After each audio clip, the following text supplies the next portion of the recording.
Hello everyone. তো তোমাদের সাথে নিয়ে চলে আসলাম নতুন একটা ভিডিও।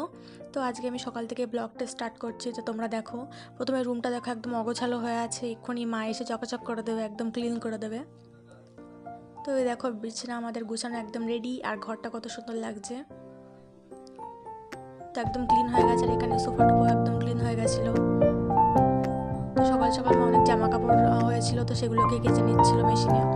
তো তারপরে সন্ধে হয়ে গেল। তো এখানে চিকেন পকোড়ার জন্য মা এখানে ম্যারিনেট করে দিচ্ছিল চিকেনগুলো, আর এখানে আমি ভাজছিলাম চিকেন।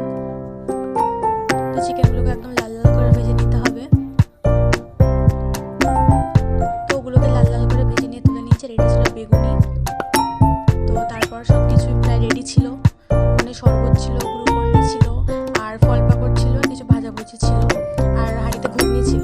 তো এগুলো আমাদের কিছু প্রিয় জিনিস, খাবার, সেগুলি আমরা করি। বেশি কিছু খাওয়া যায় না সারাদিন রোজা করার পর। তো এখানে দেখো আমার বাবা আর ভাই কাটাকাটি করে দিচ্ছিল, একটু আমাদের হেল্প করছিল, যেহেতু সবাই রোজা করছিল। তো তারপর ইফতার করার পর প্রায় 9টার দিকে মা রান্না বসিয়ে দিয়েছিল, যেহেতু আমাদের সবাই খিদে পেয়ে গেছিলো একটু। তো তারপর এখানে ভাত হচ্ছিল, আর চিকেনের জন্য আলুটা ভেজে নিচ্ছিল নুন আর হলুদ দিয়ে মা। তো তারপর এখানে দেখো চিকেন প্রায় কষতে দিয়েছে মা। তো এখানে চিকেন কষাটা একদম লাল লাল করে কষা হয়েছে। তো একদম এখন চিকেনটা পুরো রেডি, দেখে কেমন লোভ লাগছে। তো সবার ফার্স্টে চিকেন রান্না হয়েছে, ওই জন্য আমি আগে আগে ভাতটা খেয়ে নিচ্ছিলাম। আমার খুবই ফেভারিট একটা তরকারি। তো দেখো মা এখানে আমাকে সার্ভ করে দিচ্ছিল। আর বাড়িতে চিকেন আসবে, চিকেন লেগ পিস